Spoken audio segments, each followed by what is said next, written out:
오늘은 대단원 이제 1단원을 다 마쳤고요. 대단원 2단원 자연환경과 인간생활에 대해서 나갈 거예요. 대단원 2단원이 선생님이 생각할 때 지리 선생님 입장에서 통합사회에서 가장 중요한 부분이라고 생각이 되거든요. 이게 자연환경에 따라서 거기에 인간이 적응하고 살아가는 방식들, 인간이 자연재해에 대해서 대처하는 방식들, 이런 거에 대해서 가르쳐주는 단원이라서 선생님은 지리교사라서 그런지 이 단원이 제일 중요한 것 같아요.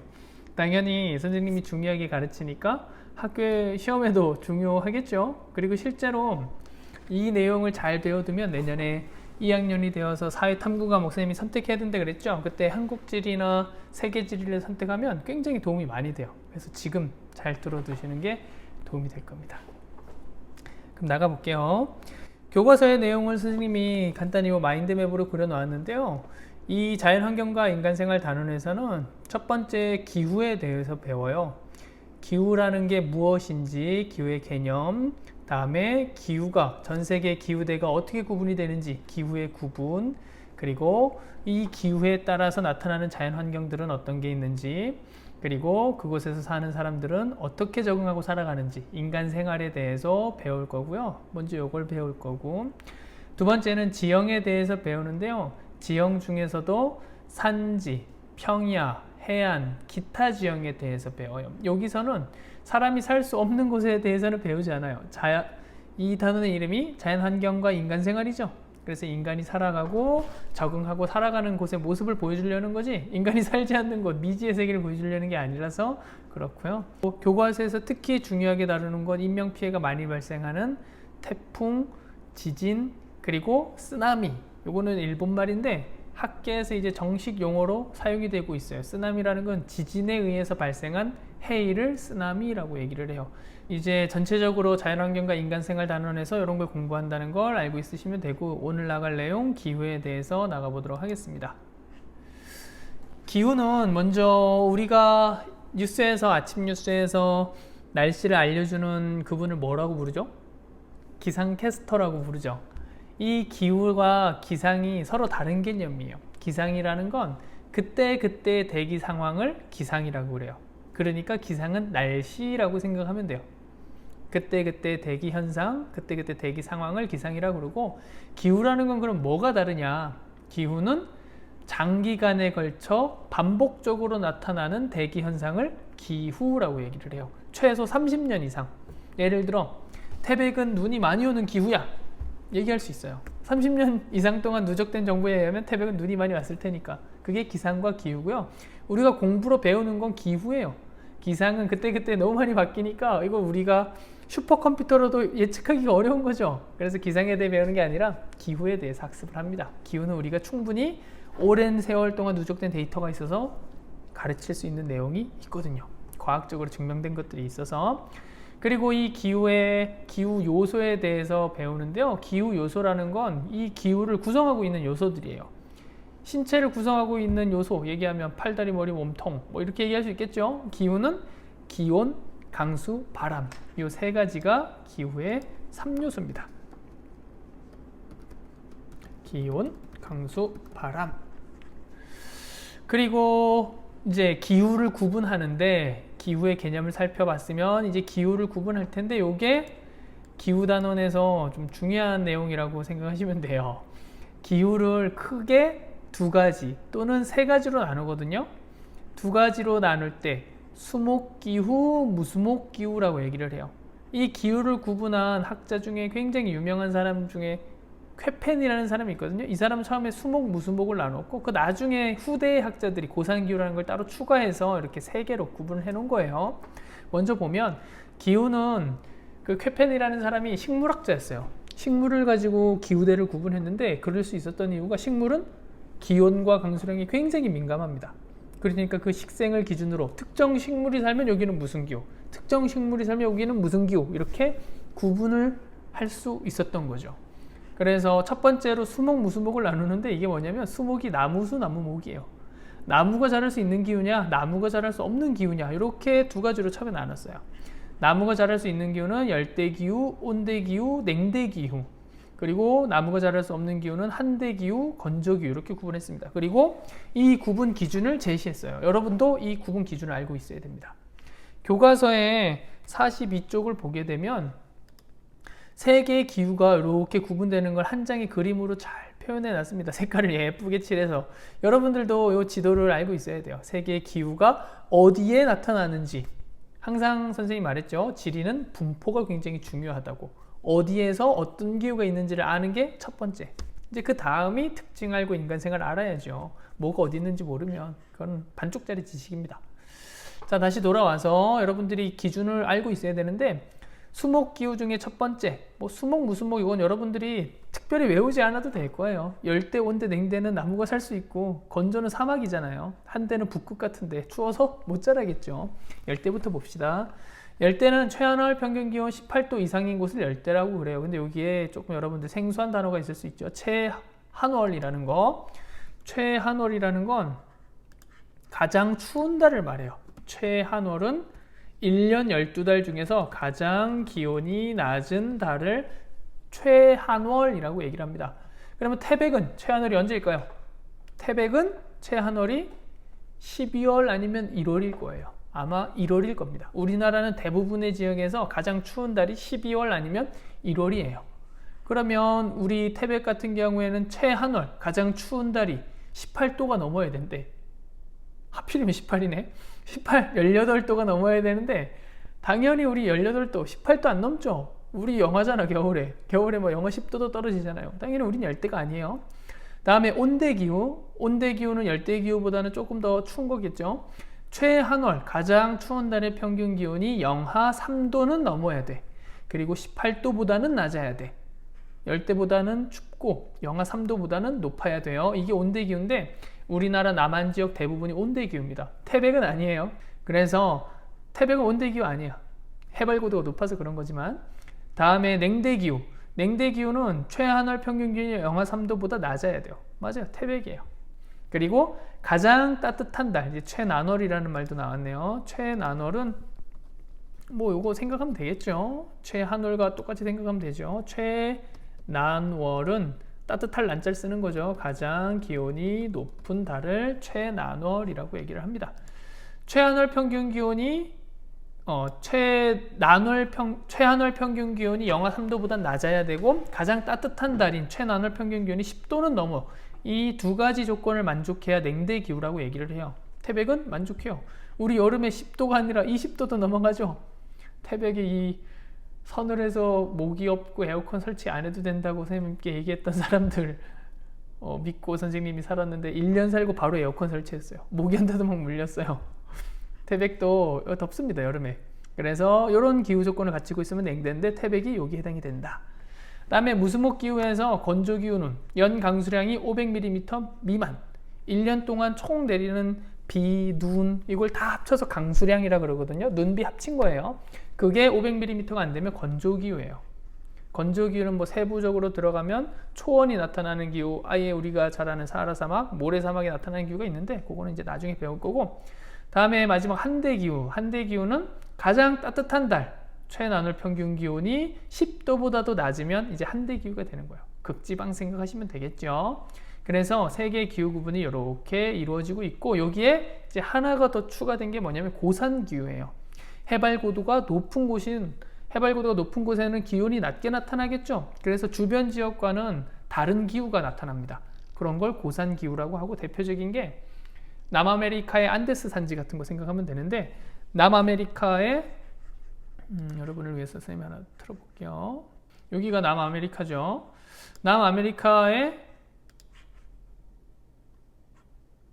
여기, 아이고 위성으로 보는 게 낫겠다. 여기에 지금 선이 하나가 쭉 이렇게 위에서 아래로 내려오고 있을 거예요.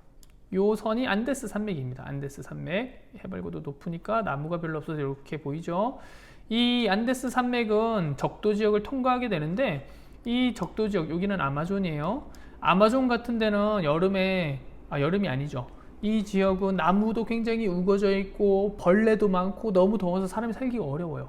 그래서 오히려 적도 부근에는 안데스 산지처럼 해발고도가 높은 곳에 사람들이 모여 살아서 일찍부터 고대 문명이 발달했어요. 그게 잉카 문명, 아스텍 문명, 그리고 마야 문명 이런 거거든요.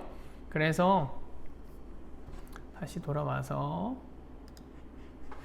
그래서 이 해발고도 높은 곳에 주변 지역과는 다르게 독특한 기후가 나타나는 걸 우리가 고산기후라고 부른다. 해서 알고 있으면 되겠습니다.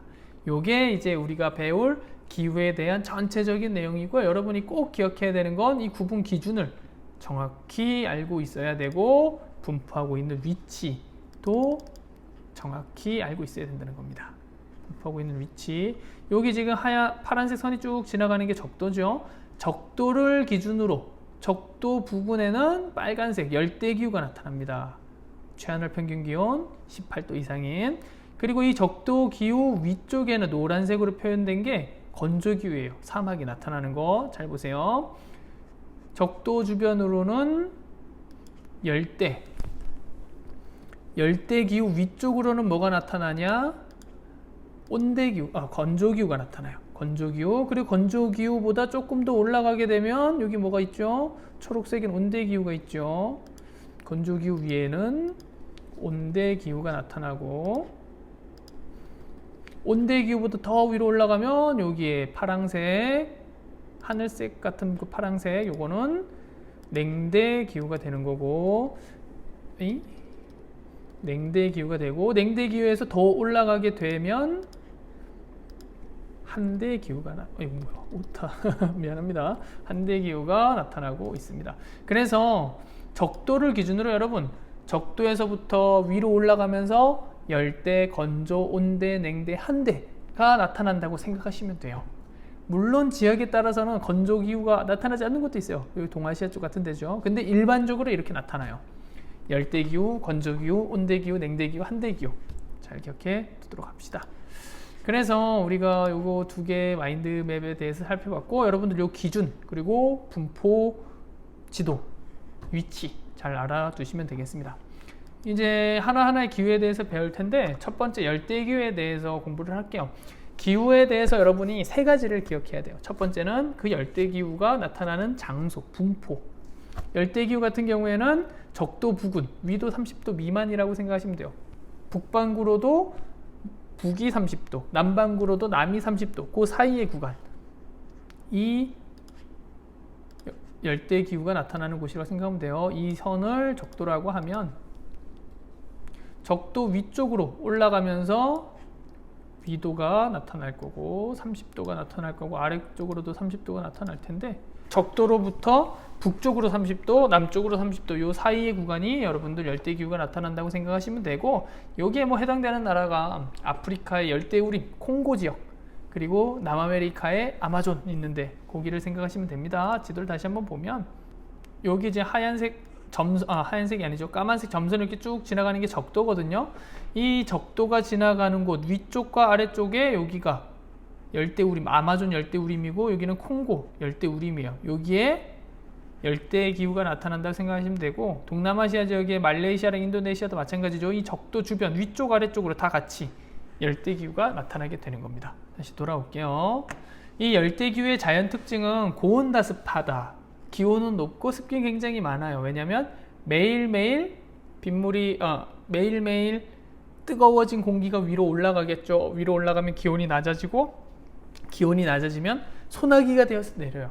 우리나라는 여름에만 소나기가 내리지만 열대기후는 매일이 여름이에요. 그러니까 소나기가 매일매일 내려요. 그걸 뭐라 부르냐면 스콜이라고 불러요. 스콜. 고온다습한 환경이라서 스콜이라는 대류성 강수가 매일매일 내리게 된다. 그리고 비가 많이 내리고 기온이 높으니까 나무들이 굉장히 높게 자라요. 몇십 미터씩 자랍니다. 그래서 열대 밀림이 이루어지는데, 열대기후 지역의 그 밀림을 열대우림이라고 불러요. 나무도 자라지만 거기에는 넝쿨들도 자라고 풀도 자라고 굉장히 빽빽한 곳이죠. 사람이 접근하기 어려울 정도로. 그런 데를 열대우림, 밀림이라고 생각하시면 되고, 그리고 열대기후 지역 중에서도 열대기후 지역의 가장 바깥쪽에는 사바나라는 기후 환경이 펼쳐지게 됩니다. 이거는 동물의 왕국, 선생님이 어렸을 때 좋아했던 동물의 왕국인데, 사자나 표범이 이렇게 키 큰 풀 밑에 이렇게 숨어 있다가 그 사슴 뭐 이런 거 나타나면 확 덮쳐가지고 잡아먹는 거. 동물의 왕국 생각하면 돼요. 초원. 이런 걸 이제 사바나 기후라고 생각하면 되죠. 기린이 살고 뭐 이런 거. 여기 풀이 있고, 그리고 드문드문 이렇게 나무가 자라고 있는 거.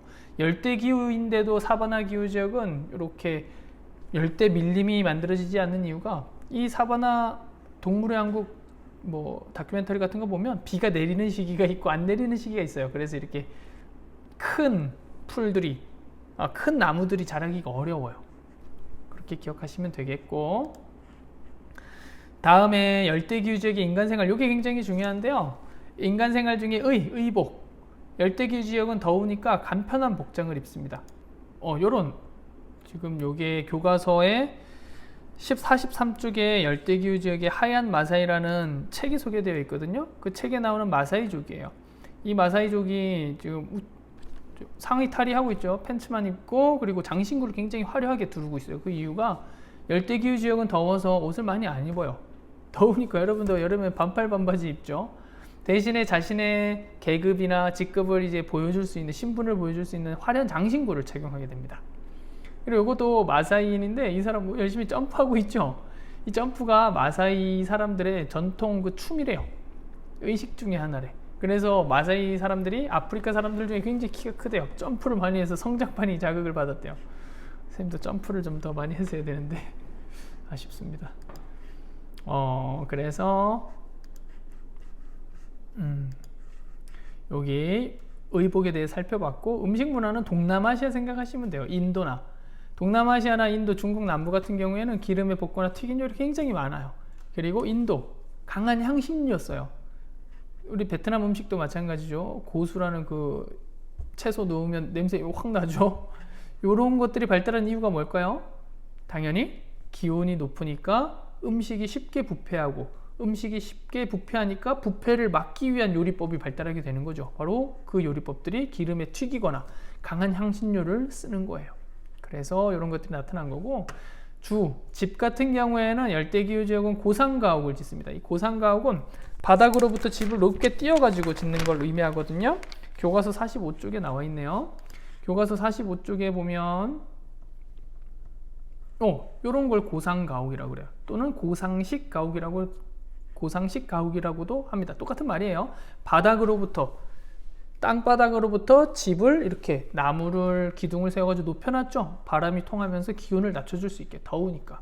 그리고 또 하나는 지붕이 뾰족해요. 뾰족한 이유는 여름에 비가 많이 내리면 빗물이 지붕에 오래 머물러 있으면 무너질 수 있겠죠. 비가 빨리 쓸려 내려갈 수 있게. 여름이 아니죠. 여기는 1년 내내 여름이니까 비가 많이 와서 지붕이 무너지는 걸 방지하기 위해 빗물이 빨리 흘러 내려가도록 이렇게 급경사의 지붕을 했다는 게 열대기후 지역 가옥의 특징이 되겠습니다. 그리고 경제활동, 이 지역에 있는 사람들은 이동식 화전농업이라는 걸 해요. 이동식 화전농업이 뭐냐면, 열대기후 지역에 밀림이 있으니까 농사짓기가 힘들어요. 농사질 땅이 없어. 그러니까 나무를 베어내야 돼. 그러면 거기에 나무가 없어졌으니까 그 지역에 농사를 지을 수 있는데, 열대기후 지역은 또 비가 많이 내려요. 그래서 토양에 있던 영양분이 빠져나가. 열대기후 지역에 나무가 잘 자라는 건 기온이 높고 물이 많아서일 뿐이에요. 토양은 비옥하지 않아. 근데 농사를 지으려면 토양이 비옥해야 돼. 그래서 나무를 잘라낸 다음에 불을 피워서 태워요. 그러면 그게 토양의 영양분이 돼. 그럼 거기서 농사를 짓는 거야. 근데 3, 4년 농사 지으면 비 때문에 또 영양분이 빠져나가요. 그럼 이 사람들이 다른 곳으로 이동해서 또 농사를 짓는 거야. 베어내고, 불 지르고, 그리고 농사 짓고, 또 땅의 지력이, 비옥도가 떨어져서 농작물 수확량이 줄어들면 또 이동해서, 이렇게 해서 카사바, 얌, 타로 같은 걸 재배했는데, 우리나라 고구마, 감자 같은 거라 생각하시면 돼요. 이게 이 사람들의 주식이었다가, 플랜테이션은 선생님이 얘기를 한번 했죠. 선진국이 열대기후 지역에 잘 못 사는 나라들을 지배해서 강제로 거기에서 선진국의 자본과 기술, 열대기후 지역의 그 피착취, 국가의 값싼 노동력을 이용해 상품 작물, 커피, 카카오, 사탕수수 이런 것들을 대량으로 재배하는 걸 플랜테이션이라고 얘기를 했어요. 이게 열대기후 지역의 생활이 되겠습니다.